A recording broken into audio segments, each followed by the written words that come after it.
This is the Lone Crater YouTube. We hope this video helps. You start by verifying prerequisites and capturing a clear inventory of what you run in AWS, because without that you'll miss dependencies. Next, decide the migration strategy: rehost for speed, refactor for efficiency, or rebuild when modernizing. Pick one per workload.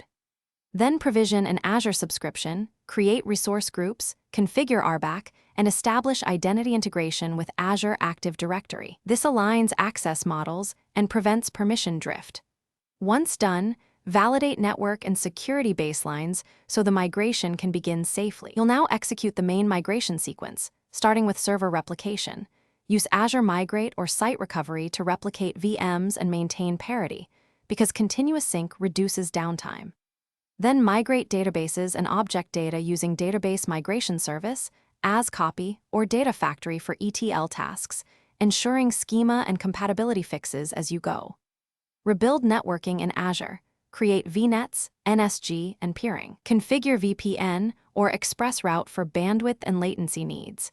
Finally, test DNS and routing so services resolve correctly once cutover occurs.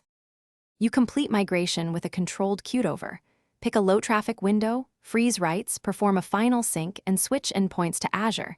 This minimizes data loss. After cutover, optimize resource SKUs, enable auto-scale, refine database indexes, and add caching to reduce latency and cost. Verify security posture, backup jobs, and monitoring alerts to ensure reliability. If problems occur, roll back to the last validated snapshot or re-enable replication. This single troubleshooting step buys time while you diagnose root cause. Thanks for watching. Consider subscribing if we helped you.